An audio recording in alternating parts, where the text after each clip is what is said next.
नमस्कार प्यारे विद्यार्थियों। आज हम बात करेंगे अमेरिका की संघीय व्यवस्थापिका जिसका दूसरा नाम है कांग्रेस। अमेरिकी संसद जिसको कांग्रेस कहते हैं, उस कांग्रेस के दो सदन, सीनेट उच्च सदन और या इसको दूसरा सदन भी कहते हैं। दूसरा सदन है प्रतिनिधि सभा निम्न सदन, अर्थात कांग्रेस के दो सदन, सीनेट जिसे उच्च सदन और दूसरा सदन भी कहते हैं, और प्रतिनिधि सभा जिसको निम्न सदन या प्रथम सदन भी कहा जाता है। ब्रिटेन की कॉमन सभा जितनी शक्तिशाली प्रतिनिधि सभा नहीं है, ये ब्रिटेन की कॉमन सभा जितनी शक्तिशाली प्रतिनिधि सभा नहीं है, और सीनेट लॉर्ड्स सभा की तरह शक्तिहीन नहीं है। अर्थात हम ब्रिटेन के साथ इसकी तुलना करें तो जो प्रतिनिधि सभा है वो ब्रिटेन की कॉमन सभा की तरह शक्तिशाली नहीं है, और सीनेट लॉर्ड सभा की तरह शक्तिहीन भी नहीं है। अमेरिका में कांग्रेस प्रभुसत्ताधारी नहीं है।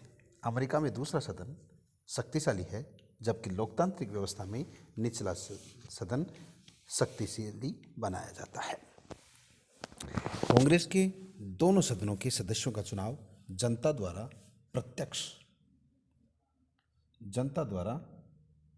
प्रत्यक्ष होता है। प्रतिनिधि सभा जनता का तो सीनेट राज्यों का प्रतिनिधित्व करती है। अमेरिकी दलीय व्यवस्था शिथिल है, सचेतकों की भूमिका इसमें नहीं होती है, इसलिए नई तकनीक का प्रयोग किया जाता है जिसे लट्ठा लुढ़काव राउलिंग कहते हैं।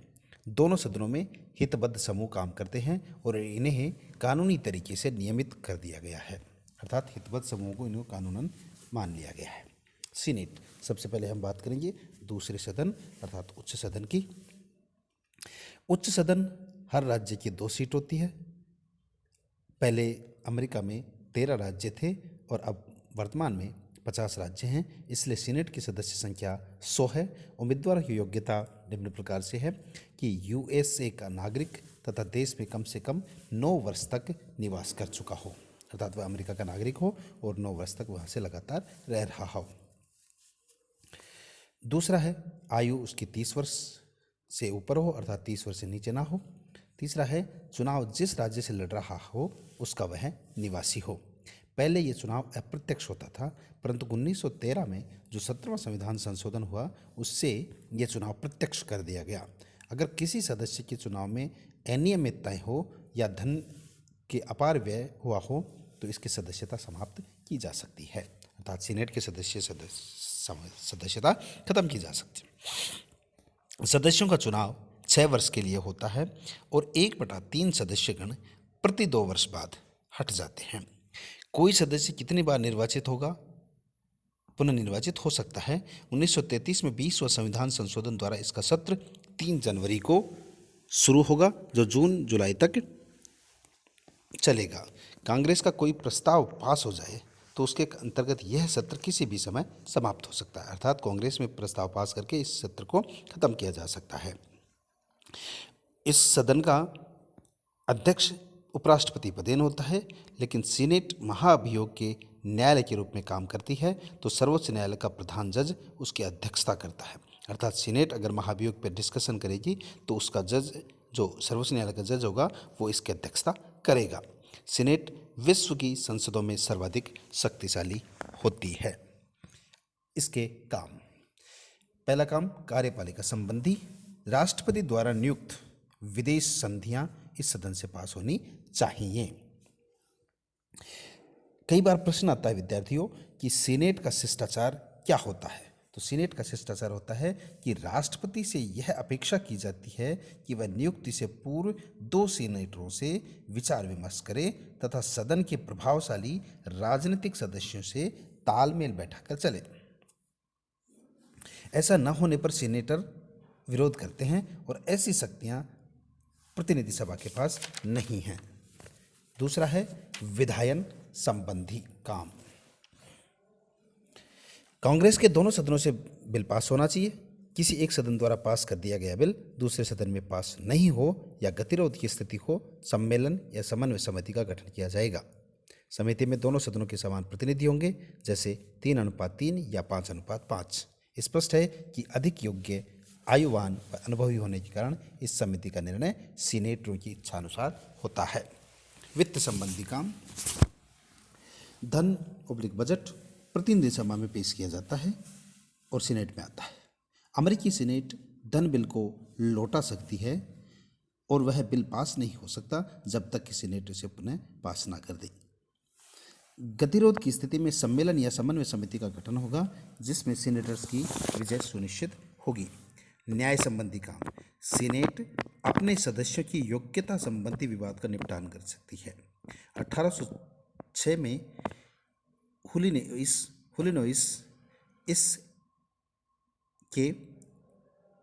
हुलिनोइस के हेनरी किले की सदस्यता को मान्यता दी गई जबकि उसकी आयु 30 वर्ष से कम थी।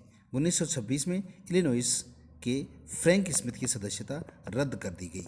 यह महाभियोग के न्यायालय जहां राष्ट्रपति, उपराष्ट्रपति, सर्वोच्च न्यायालय के किसी जज या किसी अन्य उच्च अधिकारी के खिलाफ प्रकरण की सुनवाई करते हैं।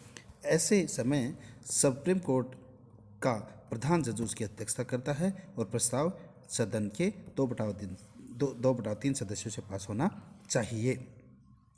परीक्षण संबंधी शक्ति, कमेटी बनाकर सीनेट ने संवेदनशील मामलों की जांच पड़ताल की शक्ति ले ली है और अपने को व्यापक क्षेत्र प्रदान कर दिया है। जैसे राष्ट्रपति होर्डिंग के समय तेल कांड पकड़ा गया जिसमें 3 मंत्रियों को त्यागपत्र देना पड़ा। इन्हीं तथ्यों के आधार पर अमेरिकी सीनेट को शक्तिशाली कहा जाता है। तो इन तथ्यों के आधार पर हम ये कह सकते हैं कि सीनेट शक्तिशाली सदन है। अब जो अन्य महत्वपूर्ण बिंदु हैं वो सीनेट से संबंधित, कार्यालय इसका 6 वर्ष, कार्यकाल 6 वर्ष होता है, पुनर्निर्वाचन 12 से 18 या उससे भी अधिक समय तक सदस्य, प्रतिनिधि सभा का कार्यकाल केवल 2 वर्ष, अतः सभी सीनेट में जाना पसंद करते हैं। प्रत्येक चुनाव से सीनेटरों का महत्व बढ़ गया है। वे निर्वाचकों के बड़े भाग का प्रतिनिधित्व करते हैं। सीनेटर 30 वर्ष, योग्यता उसकी उम्र दराज की पहुंच सकते हैं। राष्ट्रपति पर नियंत्रण रखने की शक्ति, जांच करने की शक्ति भी है। सीनेट का शिष्टाचार जो अपन ने पहले पढ़ा, इसकी वापस बात करते हैं। ये एक स्वस्थ परंपरा है, यानी ये चीज़ें कुछ एक ऐसी हैं जो आपके परीक्षा में और प्रतियोगी परीक्षाओं में भी बार बार पूछी जा सकती हैं। सीनेट का शिष्टाचार, सेनेटोरियल कर्सी, यह स्वस्थ परंपरा की नियुक्तियों और संधियों को सीनेट से पास करा देती है क्योंकि राष्ट्रपति संधि और नियुक्ति करते समय प्रभावशाली सीनेटर से विचार विमर्श करता है। अर्थात शिष्टाचार ऐसे हो गया कि वह कोई भी संधि और नियुक्तियां करेगा तो वह 2 प्रभावशाली सीनेटरों से विचार विमर्श करेगा और वह जो भी कुछ करेगा वो पास हो जाता है।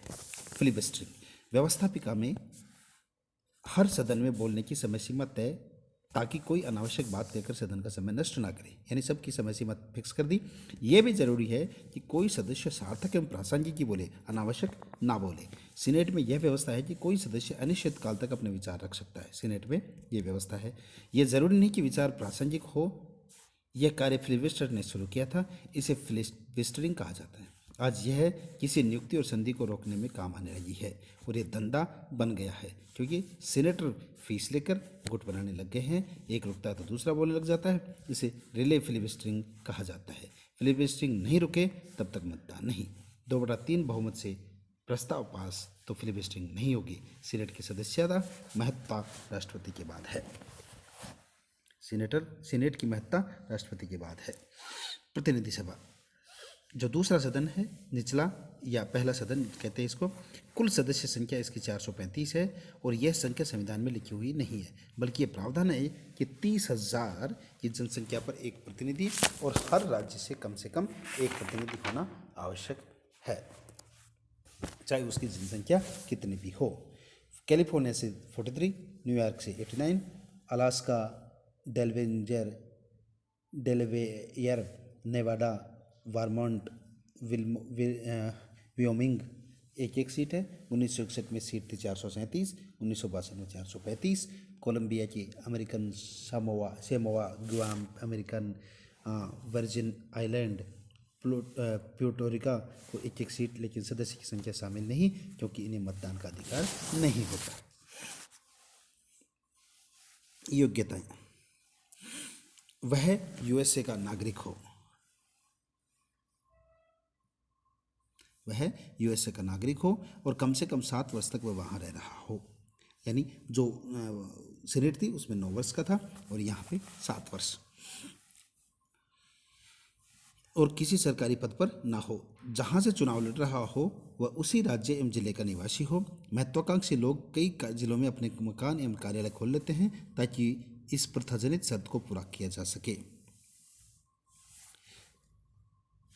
इसी को स्थान का नियम कहा जाता है। कई बार प्रश्न आ जाए कि स्थान का नियम क्या है, तो स्थान का नियम है कि कोई भी जो महत्वाकांक्षी हैं वो अपने चुनाव में जीतने के लिए प्रतिनिधि सभा में आने के लिए जिस राज्य से खड़ा होना चाहते हैं उस राज्य में वो मकान बना ले या अपना कार्यालय खोल ले। गेरीमेंडरिंग या जेरीमेंडरिंग, चुनाव का सारा काम राज्य की सरकारें करती हैं, इसलिए हर 2 वर्ष बाद चुनाव क्षेत्रों का मानचित्र बदला जाता है।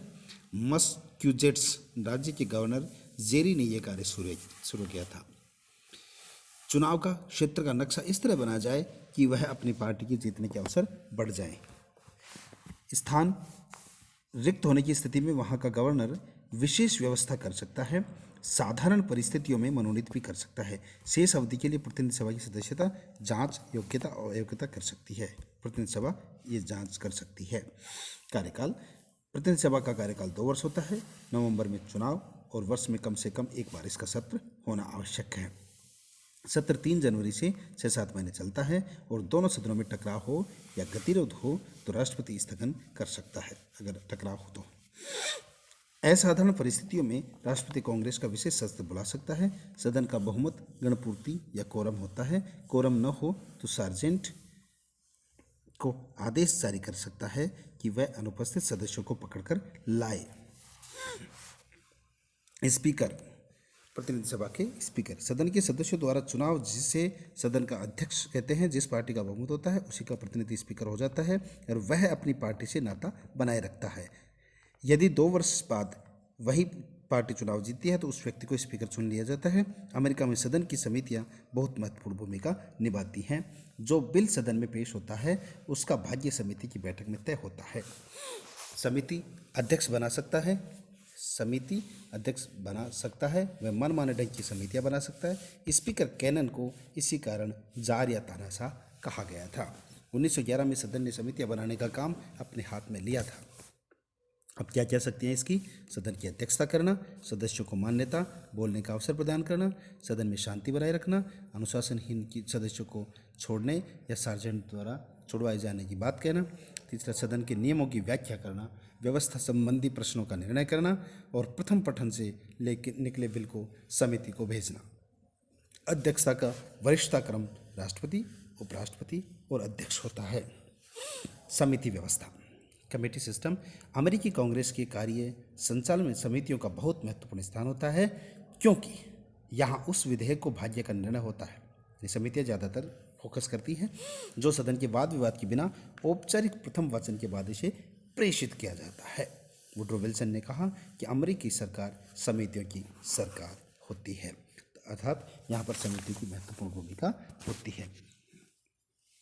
अमेरिका में अनेकों प्रकार की समितियां हैं। जो प्रतिनिधि सभा की स्थायी समिति, सदस्यों की नियुक्ति औपचारिकता मात्र है क्योंकि दोनों बड़ी पार्टियां सदन में अपने सदस्यों के अनुपात निश्चित कर देते हैं। एक प्रतिनिधि सभा अर्थात इसकी समिति व्यवस्था के आधार पर जो भी काम है वो इसके अंतर्गत आते हैं। तो इस प्रकार उसकी 7-8 समितियां होती हैं। अमेरिकी व ब्रिटिश समितियों की तुलना हम यहाँ नहीं करेंगे क्योंकि जो तुलनात्मक अध्ययन है वो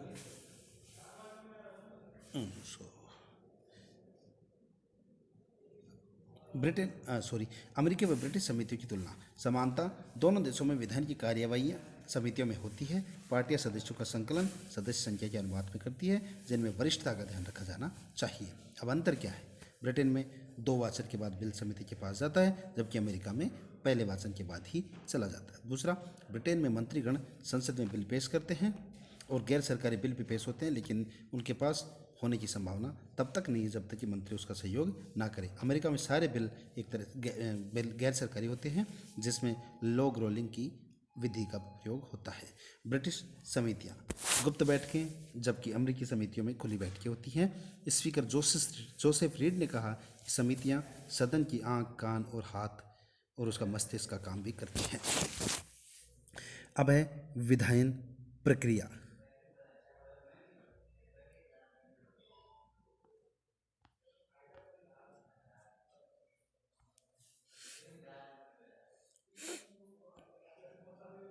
बिलों में जो अंतर होता है, ब्रिटेन में सरकारी व गैर सरकारी दोनों प्रकार के बिल होते हैं, जबकि अमेरिका में बिल गैर सरकारी क्योंकि मंत्री पेश नहीं करते। ब्रिटिश संसद में व्हिप का प्रयोग अर्थात सचेतक जो अपनी पार्टी के सांसदों को आदेश देता है मतदान में शामिल होने और बिल के पक्ष में वोट देने के लिए। अमेरिका में व्हिप नहीं, यहाँ एक गुट दूसरे गुटों की सहायता करते हैं। ब्रिटेन में सार्वजनिक महत्व के बिल पेश करते हैं, जबकि अमेरिकन कांग्रेस सदस्यगण अपने चुनाव के क्षेत्र के हितार्थ बिल पेश करते हैं मतदाताओं को प्रसन्न करने के लिए, ताकि आगे चल के चुनाव में लाभ हो सके। इसे पोर्क बैरल विधायन भी कहा जाता है। समानता, दोनों सदनों में साधारणतः बहुमत से बिल पास होने चाहिए। 3 वाचन, अंत में राज्य की अध्यक्ष की अनुमति। अमेरिका में बिल प्रथम वाचन, कोई सदस्य बिल सदन के सचिव के बॉक्स में डाल देता हो। सीनेट सदस्य सचिव को बिल सौंप देता है। कांग्रेस के रिकॉर्ड में प्रकाशित तो प्रथम वाचन की औपचारिकता पूर्ण है, अर्थात जब उनको सौंप देता तो वह प्रथम वाचन। बिल संबंधित समिति के पास जाएगा, सविस्तार चर्चा होगी। बिल गिर या पास भी हो सकता है। महत्वपूर्ण संशोधन किए जा सकते हैं, यही बिल का भाग्य तय होता है। बिल पास कैसे होगा कि यूनियन कैलेंडर पर चढ़ा दिया जाता है बिल को। धन विधेयक नहीं हो तो हाउस कैलेंडर पर चढ़ा दिया जाता है, और धन विधेयक हो तो उसको यूनियन कैलेंडर पे। निजी बिल प्राइवेट कैलेंडर में, अति महत्वपूर्ण कंसेंट कैलेंडर में। क्लर्क महीने के अंतिम व तृतीय सोमवार को शीर्षक पढ़कर सुनाता है, और आपत्ति नहीं हो तो उसे पास समझा जाता है। डिस्चार्ज कैलेंडर अंत में, फिर स्पष्ट बहुमत से पास होने पर समिति में मंगा लिया जाता है और सदन में 7 दिन में विचार कर सकता है। महीने के दूसरे व चौथे सोमवार को पास तथा सदन के साधारण बहुमत से इसे पास कराना आवश्यक है। कैलेंडर व्यवस्था से निकालने की विधि। प्रथम व तृतीय सोमवार के निलंबन का प्रस्ताव साधारण बहुमत से पास हो। सत्र समाप्ति में 6 दिन शेष हो तो 2/3 बहुमत से पास होना चाहिए। कुछ समितियां किसी विषय को विशेषाधिकार युक्त धन विधेयक कहकर मांगा सकती हैं। अगला है अत्यधिक विशेषाधिकार युक्त नियम समिति सदन में मंगा सकती है। तुरंत विचार हेतु प्रथम व तृतीय सोमवार को सदन की सर्वसम्मति से कंसेंट कैलेंडर मंगाए जा सकते हैं। समितियां अपने विशेषाधिकार युक्त बिल नहीं हो को बुधवार को हाउस कैलेंडर या यूनियन कैलेंडर के पास करने हेतु सदन में मंगा सकती है। सदन के सदस्यगण सर्वसम्मति से किसी बिल को तुरंत अपने विचार हेतु मंगा सकती हैं। समिति अध्यक्ष को आदेश दिया जाए कि 21 दिन से नियम समिति के पास पड़े बिल को सदन के समक्ष रखा जाए। तो इस प्रकार से अनेकों समितियों के माध्यम से बिल प्रस्तुत होता है, पास होता है, उसमें वाचन हुआ जाता है। जब बिल सदन के समक्ष हो तो सविस्तार चर्चा सदस्य 1 घंटे से अधिक नहीं बोल सकता। इस नियम को सर्वसम्मति से हटाया जा सकता है। केवल फिलिबस्टरिंग सीनेट में प्रतिनिधि सभा में नहीं, बोलने वाला सदस्य बिल में समर्थन, विरोध, संशोधन प्रस्तावित कर सकता है या अंश निकालने का सुझाव दे सकता है। कोई सदस्य विवाद रोको प्रस्ताव भी पेश कर सकता है। अंत में मतदान अब दूसरे सदन में जाएगा, फिर तीनों श्रेणियों से वहाँ गुजरना होगा और दोनों सदनों से अगर पास हो जाए तो राष्ट्रपति की अनुमति के लिए भेज दिया जाएगा। राष्ट्रपति यदि सिफारिशों सहित या पुनर्विचार या अस्वीकार कर दे तो बिल समाप्त हो जाता है। उन्हें कांग्रेस उसे 2/3 बहुमत से पास करे और पुनः राष्ट्रपति के पास न जाकर दोनों सदनों की अनुमति के बाद अधिनियम बन जाता है। फिर यानी राष्ट्रपति के पास नहीं जाएगा। राष्ट्रपति को 10 दिन के काले दिवस दिया जाता है और यदि इस दौरान कांग्रेस का सत्र समाप्त हो जाए तो राष्ट्रपति ने कोई कार्यवाही नहीं करी तो बिल स्वतः मर जाता है। इसी को जेबी वीटो कहा जाता है। कई बार प्रश्न आता है जेबी वीटो क्या है, तो ये जेबी वीटो है कि राष्ट्रपति को जो टाइम दिया जाता है उस टाइम में अगर वह पास नहीं करता और कांग्रेस का सत्र समाप्त हो जाए तो यह बिल खत्म हो जाता है। इसे जेबी वीटो कहा जाता है। इस प्रकार राष्ट्रपति को निषेध संबंधी शक्ति परम व सीमित दोनों प्रकार की होती है। धन्यवाद।